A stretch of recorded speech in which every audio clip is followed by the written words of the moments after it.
So hello everyone, this is your Roshan भैया। तो बच्चों, इस वीडियो में अभी मैं आप लोग को क्लास 10th स्टैंडर्ड मैथमेटिक्स का जो ये सेट नंबर 2 है, इसका कंप्लीट आंसर की करवाने वाला हूँ सभी सेक्शंस का। अगर आप लोग के पास इस क्वेश्चन पेपर के अलावे दूसरा क्वेश्चन पेपर होगा तो मुझे अपना जो क्वेश्चन पेपर है वो PDF मेल कर देना, चाहे आपका स्टैंडर्ड हो, बेसिक हो, दूसरा सीरीज हो, कोई भी क्वेश्चन पेपर होगा मैथमेटिक्स का, मुझे मेल कर देना PDF, मैं आपको उसका आंसर की प्रोवाइड करवा दूंगा। ठीक है, चलो मैं आपको जो इसका आंसर की है वो एक एक करके आप लोग को बताता हूँ। देखो, सबसे पहले यहाँ पे ये जो सेक्शन ए का क्वेश्चन है इसका आंसर बताता हूँ।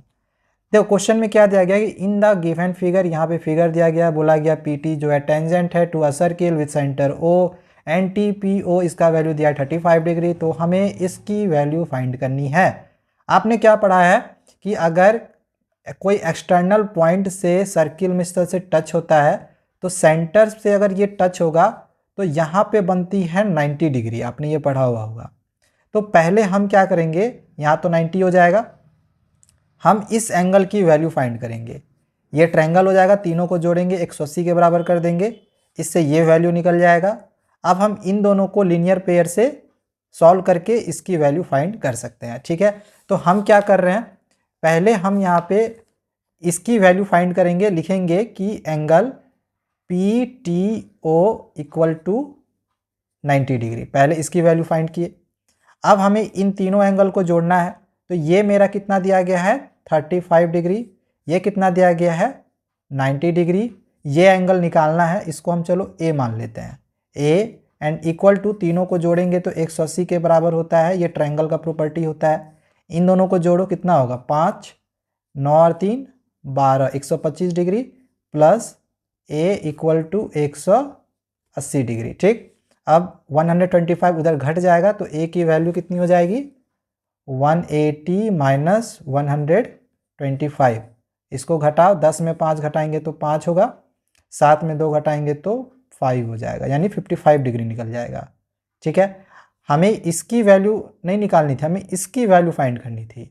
तो अब हम इन दोनों को जोड़ेंगे तो लीनियर पेयर से 180 डिग्री हो जाएगा, यानी A plus x equal to 180 degree. A की वैल्यू है 55 डिग्री और ये x है इक्वल टू 180 डिग्री करेंगे, यहाँ पे ये लीनियर पेयर हो जाएगा। ठीक है, ये लीनियर पेयर। तो x बराबर कितना हो जाएगा 180, ये इधर आके घट जाएगा, 55 घटा देंगे तो 10 में 5 घटाएंगे 5 होगा, 7 में 5 घटाएंगे 2 होगा, 1 का 1 उतारेंगे 125 डिग्री। इसका answer option number D correct हो जाएगा। ठीक है, समझ में आया। चलो अगला क्वेश्चन यहाँ पे मैं आप लोगों को बताता हूँ। अब देखो, यहाँ पे दिया गया the probability of guessing the correct answer to a certain test question is x/6। देखो, एक टेस्ट लिया गया तो उसमें जो करेक्ट आंसर है उसका प्रोबेबिलिटी दिया गया है। देखो, इसके लिए आपने ये वाला फॉर्मूला पढ़ा होगा, PE plus P0E equal to कितना होता है 1। तो ये PE की वैल्यू दी गई है क्योंकि ये दिया गया प्रोबेबिलिटी, तो प्रोबेबिलिटी दी गई है x/6। तो P0E, आगे देखो यहाँ पे दिया प्रोबेबिलिटी नॉट गेसिंग द करेक्ट आंसर, नॉट गेसिंग द करेक्ट आंसर, यानी P0E का वैल्यू दिया गया है 2/3 इक्वल टू हो गया 1। अब इसको हम क्या सॉल्व नहीं कर पाएंगे, x बोल रहे हैं 3 और 6 का जो एलसीएम होगा वो 6 होगा, ये 1 बार में आएगा, 1x जा वक्स x, 3 का टेबल में 6 2 बार में आएगा, 2 2 जा 4 बराबर 1, ये x plus 4 is equal to 6 1 जा 6। तो इस तरह से ये यहाँ पे 4 उधर घट जाएगा, उधर जाके तो 6 माइनस 4, x की वैल्यू 2 निकल जाएगी। तो इसका जो है आंसर A जो है वो करेक्ट हो जाएगा। ठीक है, चलो नेक्स्ट आगे अब हम क्वेश्चन नंबर 3 में आते हैं। अब 3 नंबर में क्या दिया गया कि from a point on the ground which is 30 metre away from the foot of a vertical tower. देखो, मान के चलो ये एक वर्टिकल टावर है, तो ग्राउंड के फुट से ये लगभग 30 मीटर दूर है, तो मान के चलो यहाँ से ये 30 मीटर दूर है। तो यहाँ पे ये 90 डिग्री बनाएगा, टावर सीधा खड़ा है। अब यहाँ पे देखो एंगल ऑफ एलिवेशन है, मतलब इस टावर को इससे देखा जा रहा है। ठीक है, तो इसको हम ऐसे मिला दिए। अब एंगल ऑफ एलिवेशन जो बन रहा है कितने डिग्री का बन रहा है 60 डिग्री का। तो क्वेश्चन में बोला है कि ये जो टावर है इसकी हाइट कितनी होगी। ठीक है, यही फाइंड करना है। अभी देखो, इसकी वैल्यू और इसकी वैल्यू, यहाँ पे वैल्यू गिवन दी गई है, ये हमें फाइंड करना है। तो ये है परपेंडिकुलर, ये होता है बेस।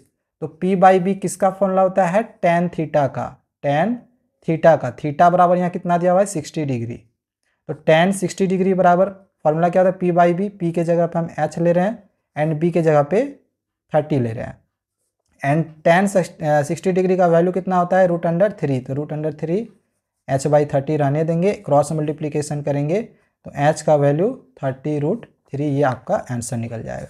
ठीक है, तो इसमें से ये 30√3, ये ऑप्शन नंबर बी करेक्ट होगा। चलो नेक्स्ट आगे क्वेश्चन में आते हैं, क्वेश्चन नंबर 4 में।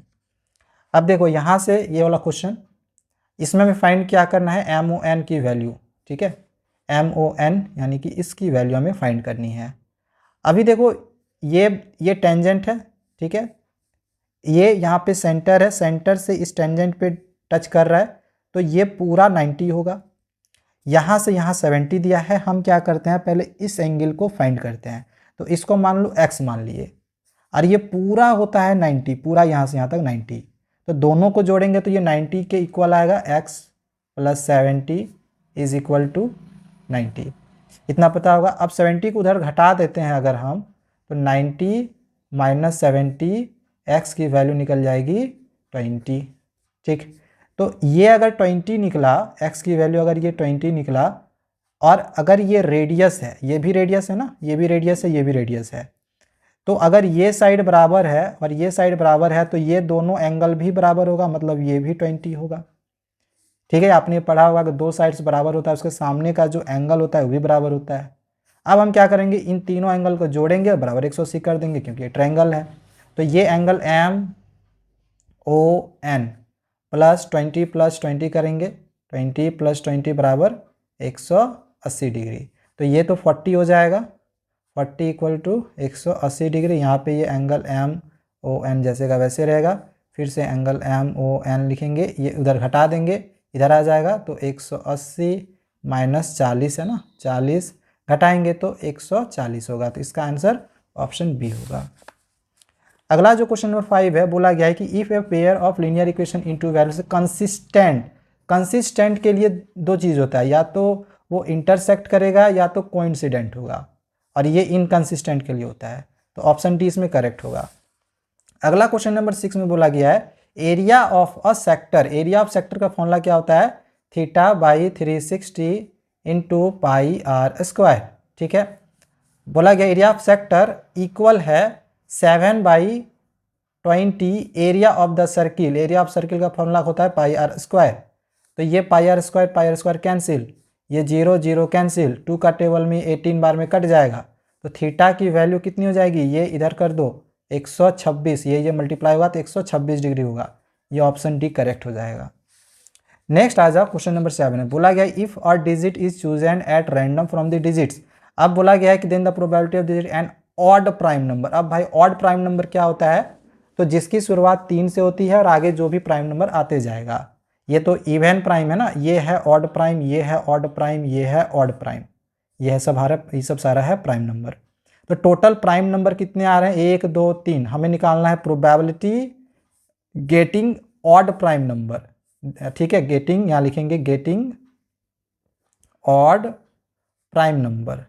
ठीक है, प्राइम नंबर, तो टोटल ऑड प्राइम नंबर 3 है, तो ऊपर में 3 होगा, टोटल नंबर 9 है, 9 लिखेंगे, इसको काट देंगे, 3 1 जा 3 3 जा 9, 1/3 इसका आंसर बिल्कुल आपका करेक्ट हो जाएगा। ठीक है, 1/3।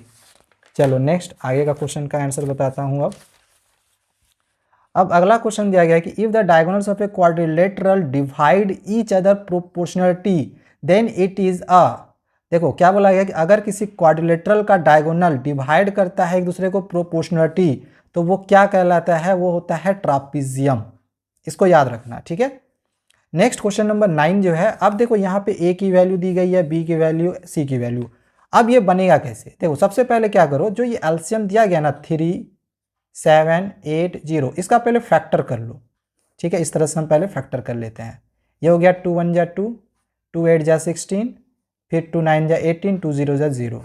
ठीक है, ये फिर 2 के टेबल में कटेगा, 3 के टेबल में कट सकता है, 3 6 जा 18, 3 3 जा 9, 3 0 जा 0, फिर 3 1 जा 3 2 जा 6, 3 1 जा 3, 3 0 0, 3 7 जा 21, 3 0 0, 7 1 जा 7, 7 0 0 एंड 2 5 जा 10।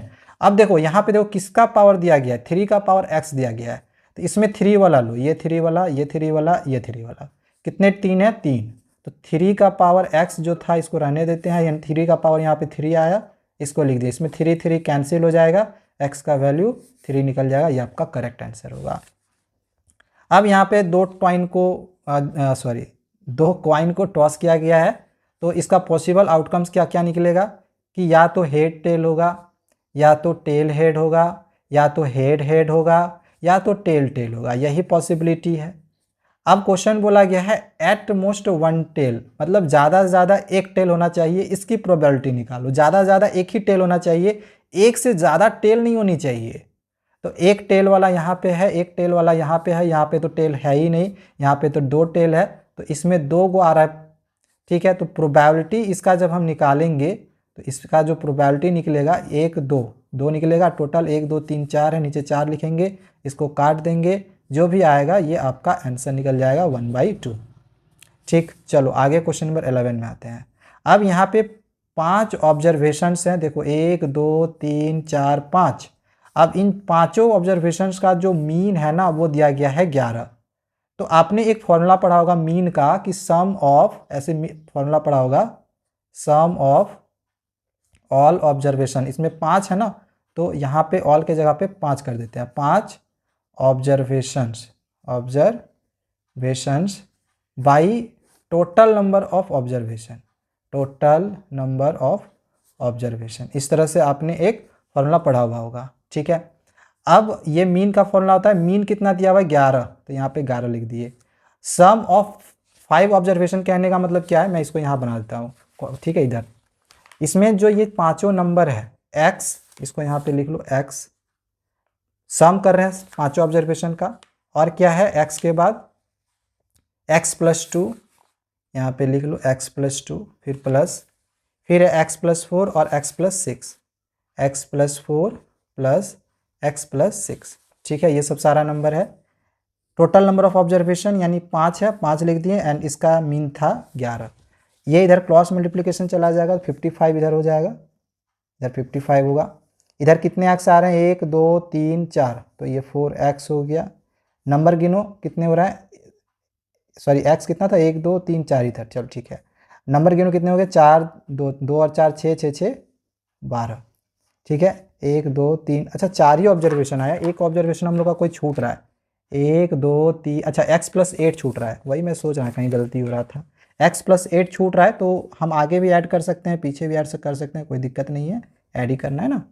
तो यहाँ पे अब x 5 हो जाएंगे टोटल, तो ये थोड़ा गलती हो गया, x टोटल 5 हो गए, एंड अब नंबर्स को गिनते हैं 8 8 2 10 10 और 4 14 14 6 20 हो गया, एंड ये मल्टीप्लाई होके 55 हो जाएगा, ठीक। तो ये 5x जैसे का वैसे रहने देंगे, ये इधर आ जाएगा तो घट जाएगा -20, इसको घटाएंगे तो ये कितना निकलेगा 35, तो x की वैल्यू 35/5, काटेंगे तो ये 7 बार में कट जाएगा, यानी x का वैल्यू निकल जाएगा 7। तो यही हमें फाइंड करने के लिए बोला गया था, x की वैल्यू, ठीक है, 7 निकल गया, ये ऑप्शन भी करेक्ट होगा। अब हमें यहाँ पे number of zeros of the quadratic polynomial find करना है, जीरोज निकालना है, 2x², इसको हम यहाँ पे बनाते हैं, ठीक है। जो दिया गया था क्या था 2x² माइनस 3x माइनस 9, ये था, इसका जीरोज फाइंड करना है। पहले क्या करेंगे, इन दोनों को हम मल्टीप्लाई करेंगे, 9 2 जा कितना हो गया 18, देन यहाँ पे इसका हम फैक्टर करेंगे, तो ये 2 9 जा 18 हो गया, ये 3 3 जा 9 हो गया।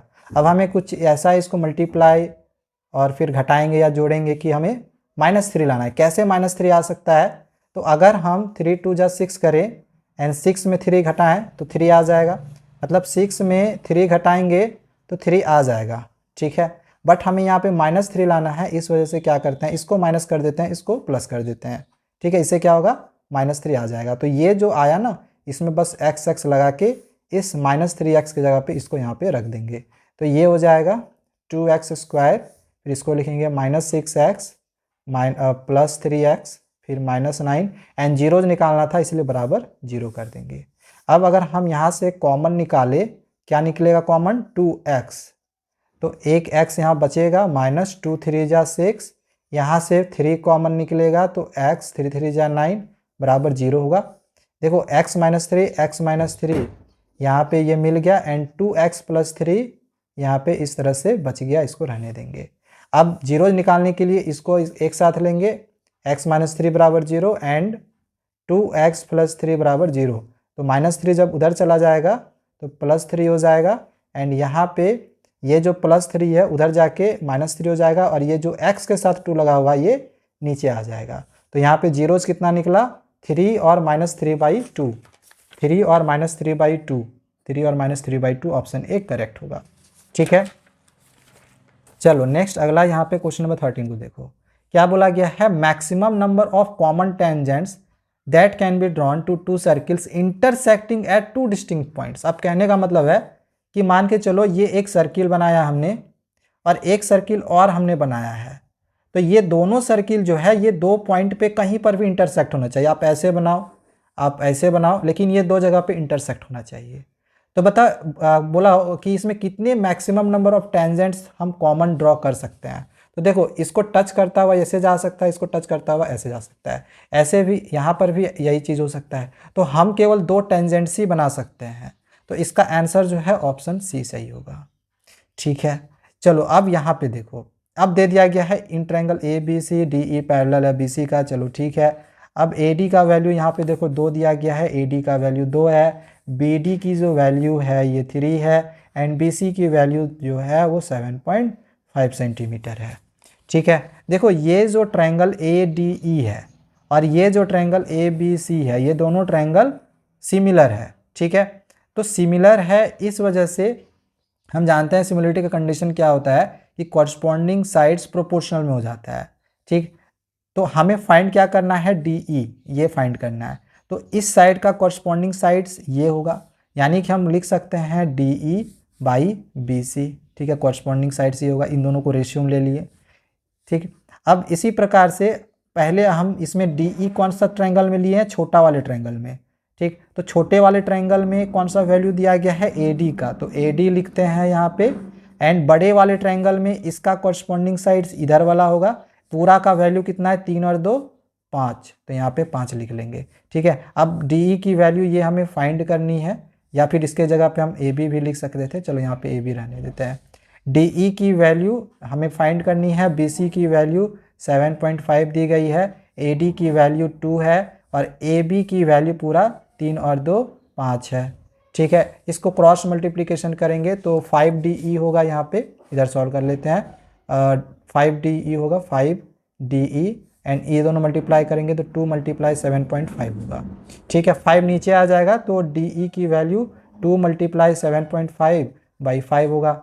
इसको पॉइंट हटा दो, 0 डाल दो, 2 को इससे काटेंगे तो 25 बार में कट जाएगा एंड 25 का टेबल में ये 3 बार में आएगा। तो इस तरह से ऑप्शन बी इसमें करेक्ट होगा।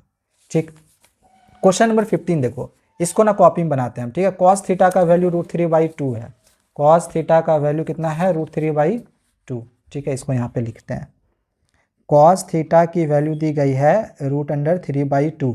अच्छा, कॉस कितना डिग्री बराबर √3/2 होता है, तो कॉस 30 डिग्री बराबर। तो यहाँ पे हम लोग लिख सकते हैं कॉस 30 डिग्री। तो यहाँ से कॉस कॉस कैंसिल, थीटा का वैल्यू कितना निकला, 30 डिग्री। ओके, चलो अब आगे यहाँ पे क्वेश्चन में फिर से क्या दिया गया है, साइन फाई बराबर 1/2। तो इसको भी हम यहाँ पे लिखते हैं कि साइन फाई इक्वल टू 1/2। अब साइन कितने डिग्री बराबर 1/2 होता है, तो साइन 30 डिग्री बराबर 1/2 होता है। साइन साइन यहाँ से भी कैंसिल, तो फाई की वैल्यू 30 डिग्री। अब हमें फाइंड करने के लिए क्या बोला है, tan थीटा प्लस फाई। तो अब हम tan थीटा प्लस फाई निकालेंगे। ये देख लो, tan थीटा प्लस फाई ये फाइंड करना है। tan हम रहने देंगे, थीटा की वैल्यू हमने 30 फाइंड करी, फाई की वैल्यू 30 दी गई है। तो कितना हो जाएगा, tan 30 30 60, दैट इज tan 60 का वैल्यू कितना होता है, tan 60 का वैल्यू होता है √3। तो राइट आंसर इसका कितना होगा, √3। ठीक है, इसका आंसर हो जाएगा √3। ओके, यहाँ तक समझ में आ गया होगा, कोई दिक्कत नहीं है। चलो नेक्स्ट अब आगे बढ़ते हैं। अब अगला क्वेश्चन यहाँ पे देखो, एचसीएफ दिया गया है 40, एलसीएम दिया गया है यहाँ पे ये वाला तो हम इससे हमें जो है यहाँ पे जो के की वैल्यू है ये फाइंड करनी है। आपने ये वाला रिलेशन पढ़ा हुआ होगा, ये वाला रिलेशन आप लोगों ने पढ़ा होगा कि HCF मल्टीप्लाई LCM होता है प्रोडक्ट ऑफ टू नंबर। मान के चलो यहाँ दो नंबर का प्रोडक्ट ले लिए। अब देखो HCF कितना दिया है, HCF दिया है 40 और LCM दिया है 252 मल्टीप्लाई के। तो HCF के जगह पे हम 40 लिख लेंगे, यहाँ इम्प्लाइज दैट का साइन दे देते हैं। LCM के जगह पे 252 मल्टीप्लाई के कर दिए, एंड जो दो नंबर का यहाँ पे दिया था LCM HCF ये कितना है 2520 और 6600। तो इसको यहाँ पे लिख लेते हैं 2520 एंड 6600, दोनों का प्रोडक्ट कर लिए। हमें के की ये वैल्यू फाइंड करनी है, तो ये तो सारा प्रोडक्ट में है तो ये इसके नीचे आ जाएगा, यानी कि 2520 मल्टीप्लाई 6600 बाई 40 एंड मल्टीप्लाई 252। देखो ये और ये कट गया, सेम सेम, ये 10 बार में कट जाएगा, 0 0 कैंसिल। 4 के टेबल में इसको काटेंगे, 4 1 जा 4, 5 6, 2 और 6, 4 6 जा 24, 2 और 0, 4 5 जा 20, 4 0 0। दैट इज के की वैल्यू निकल जाएगी 1650। कोई दिक्कत नहीं है, आंसर इसका ऑप्शन ए हो जाएगा। अब देखो ये वाला जो क्वेश्चन है, यहाँ पे हमें सम ऑफ एन टर्म्स की वैल्यू दी गई है। सम ऑफ एन टर्म्स कहने का मतलब है कि Sn की वैल्यू दी गई है। कितना दिया गया है, 3n² प्लस 4n। हमने आप लोग को एक फॉर्मूला बताया था Tn का, क्या बताया था, ये होता है Sn माइनस 1। अगर हम Sn की वैल्यू 3n² प्लस 4n रख दें माइनस Sn माइनस 1, जहाँ जहाँ n है वहाँ वहाँ आप इस तरह से n माइनस 1 रख दो, प्लस यहाँ भी n के जगह पे n माइनस 1 रख दो, तो ये हो जाएगा 3n² प्लस 4n। अब ये 3 का जैसे का वैसे रहेगा, इसको a माइनस बी का होल स्क्वायर में ब्रेक करो तो a² minus 2ab plus b², 1 का स्क्वायर 1 हो जाएगा, ये हो जाएगा 4n एंड 4 1 जा 4 मल्टीप्लाई कर दिए। ये 3n² जैसे का वैसे ही रहेगा, 4n भी जैसे का वैसे रहेगा, 3 भी जैसे का वैसे उतारे, n² रहने दिए। देखो ये माइनस प्लस माइनस होगा, 4 में 2 घटाएंगे 2 हो जाएगा, ये बड़ा है तो प्लस का साइन लगेगा, 2n हो गया, माइनस प्लस माइनस माइनस, 4 में घटाएंगे तो 3 हो जाएगा, ये बड़ा था इसलिए माइनस का साइन लगाएं। अब ये 3n² रहने दो, प्लस 4n रहने दो, माइनस 3 से सबको मल्टीप्लाई कर दो, तो ये हो जाएगा 3n² प्लस 3 2 जा 6n माइनस 3 3 जा 9। ओके, तो ये 3n² रहने देते हैं, 4n रहने देंगे, माइनस है यहाँ पे, सबका साइन चेंज हो जाएगा, ये हो जाएगा माइनस 3n², ये प्लस है तो minus 6n and minus plus minus ये 9 हो गया। ठीक, ये प्लस माइनस ये कट गया। अब देखो ये वाला 4n प्लस में है, ये 6n माइनस में है, तो प्लस माइनस माइनस घटाएंगे, 6 में 4 गया तो 2 और n ये बड़ा है, इसके पहले माइनस का साइन है तो इस वजह से यहाँ पे माइनस का साइन लग जाएगा। ठीक है, यहाँ तक अच्छा एक चीज़, हाँ चलो सही है, सही, ओके। चलो यहाँ पे अब क्या बच गया, एक नंबर प्लस 9। ओके चलो ठीक। अच्छा, हमें क्वेश्चन क्या फाइंड करने के लिए बोला गया था, हमें क्वेश्चन में फाइंड करने के लिए बोला गया था फर्स्ट टर्म फाइंड करने के लिए बोला गया था। ये Tn की वैल्यू है, अगर T1 की वैल्यू फाइंड करना रहेगा तो n के जगह पे 1 पुट करेंगे। ठीक है, तो ये 2 1 जा 2 प्लस 9 माइनस प्लस हो जाएगा माइनस, 9 में 2 घटाएंगे कितना हो जाएगा 7। तो ये फर्स्ट टर्म है, T1 यानी कि फर्स्ट टर्म ए की वैल्यू, तो ए की वैल्यू निकल गई 7। सो राइट आंसर इसका ऑप्शन ए होगा। ठीक है, अब देखो इस क्वेश्चन को बनाने की ज़रूरत नहीं है, ये डायरेक्टली आपका जो है इसका आंसर ऑप्शन सी होगा। क्यों, क्योंकि देखो क्या बोला है कि what should be the subtracted from इतना so that 15 is the zeros of the resulting polynomial.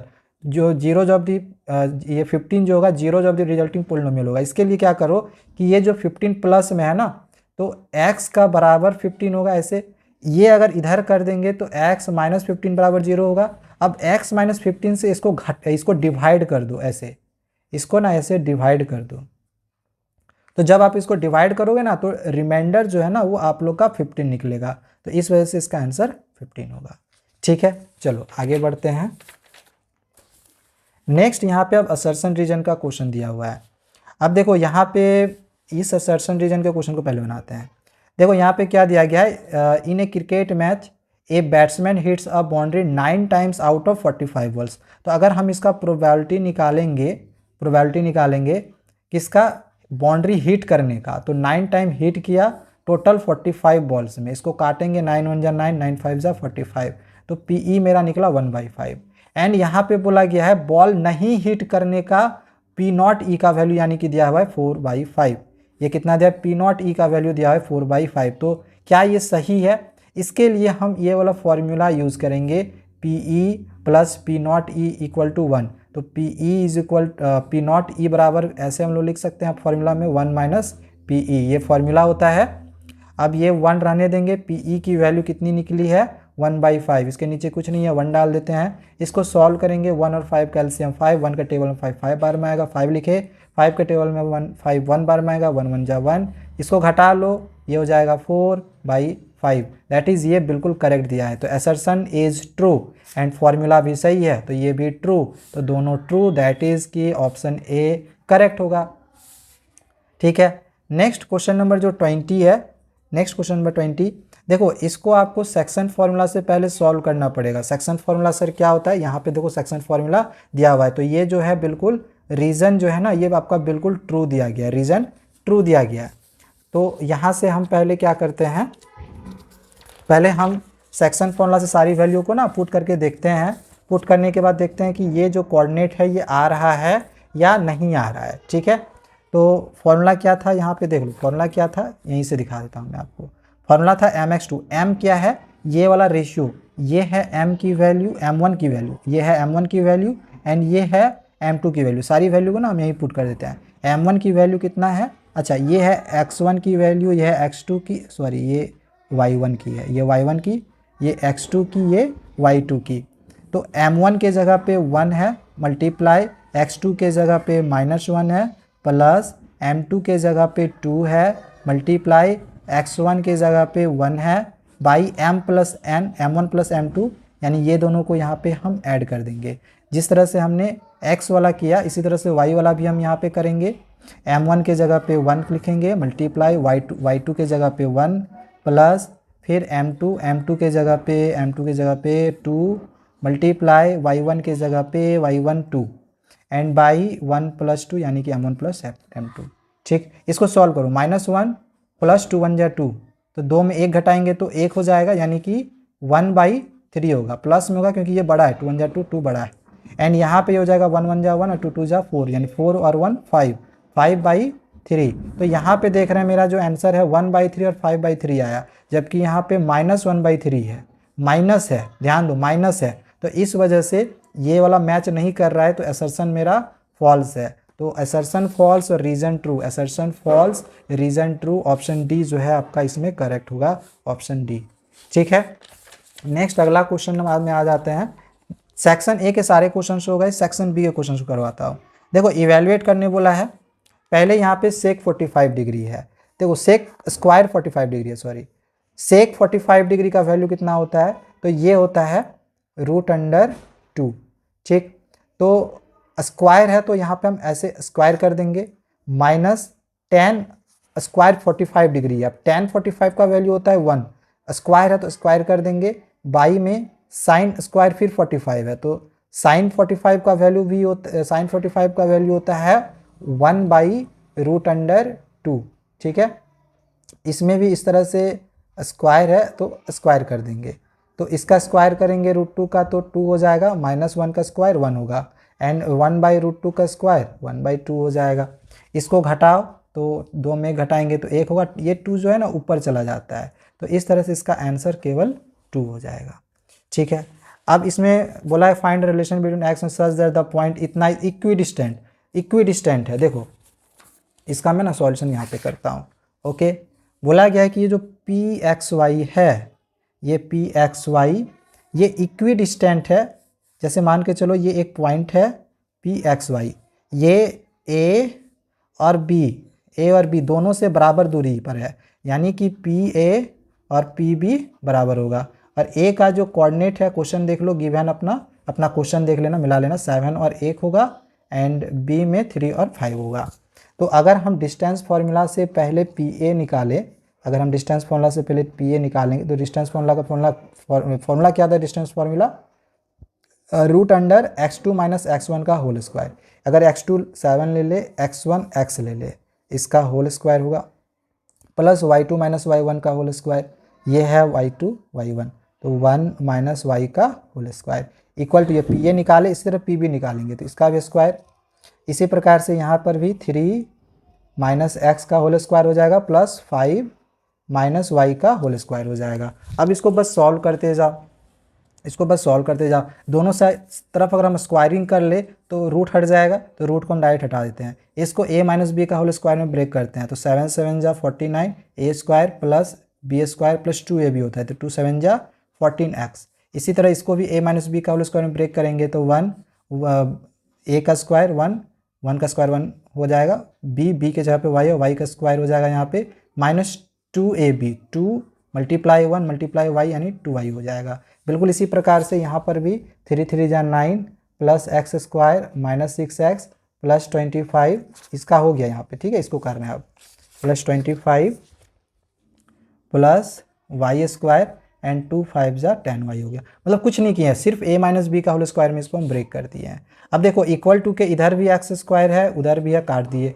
Y square इधर भी है इधर भी है काट दिए, ठीक है। अब नंबर इसमें क्या क्या है, इधर 49 और 1 तो ये तो 50 हो गया, ये हो गया 50। यहाँ पे क्या बचा 14x और यहाँ पे कितना बचा 2y। इधर नंबर देखो 9 और 25, 9 और 5 14, ये हो गया 34 एंड यहाँ बच गया 6x, अरे यहाँ पे है 10y।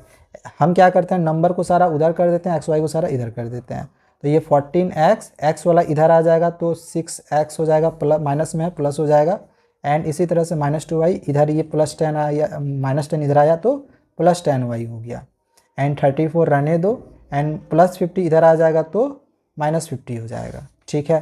तो अच्छा यहाँ पे इसको अब प्लस करेंगे, प्लस करो 40x होगा, इसको प्लस माइनस करेंगे, 10 में 2 घटाएंगे तो 8y होगा एंड इसको अगर हम घटाएंगे तो 10 में 4 गया तो 6 होगा एंड 4 में 3 घटाएंगे तो 1 हो जाएगा। ये बड़ा है तो यहाँ पे माइनस का साइन लग जाएगा। अब देखो हमें रिलेशन क्या निकालने बोला था, find the relation between x and y। तो यही जो है आपका x एंड y का रिलेशन निकल जाएगा। चाहो तो आप यहाँ से 2 को 4 यहाँ से आप चाहो तो कॉमन निकाल सकते हो, ठीक है। 4 सब में कॉमन निकल रहा था इसीलिए हम यहाँ से 4 निकाल सकते हैं कॉमन, ताकि ये जो है 4 4 जा 16 कट जाएगा। तो आपका ये जो फाइनल आंसर है ना ये यहाँ पे ऐसा हो जाएगा, ठीक है। यही रिलेशन निकलेगा, ओके।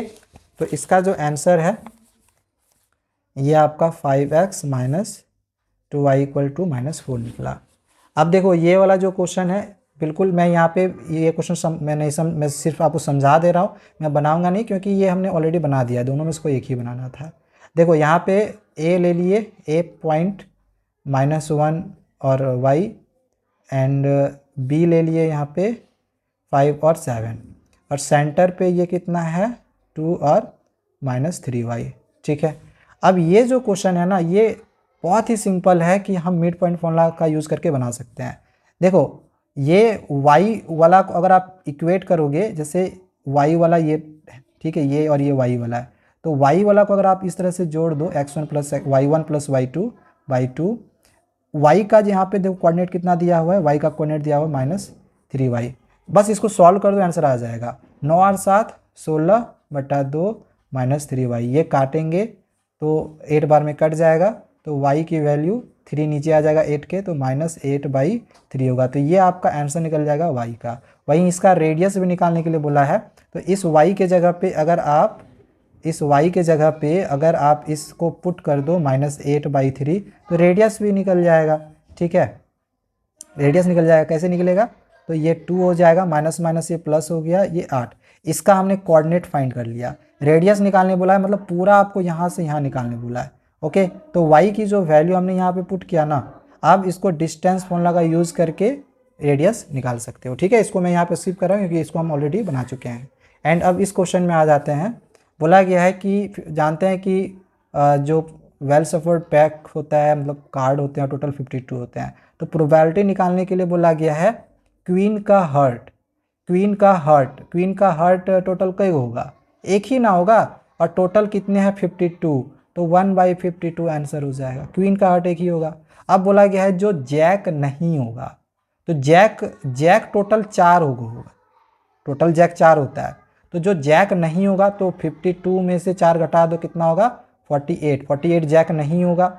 एंड टोटल कितना होता है 52, इसको बस काट दो, ये 4 के टेबल में कटेगा, 4 1 जा 4, 4 2 जा 8 एंड ये 13 बार में कटेगा यानी 12/13। तो ये आपका आंसर निकल गया। ठीक है, अब देखो यहाँ से 2 क्वेश्चन बनाना दिया हुआ है, इसको आप एलिमिनेशन मेथड से सिंपली बना सकते थे, मैं इस क्वेश्चन को बना रहा हूँ। इसमें क्या दिया है, सम ऑफ 2 नंबर्स इज 105। मान लो एक नंबर हम x मान लिए, दूसरा y मान लिए, तो इसका सम दिया हुआ है 105 एंड इसी का जो डिफरेंस है वो दिया गया है 45।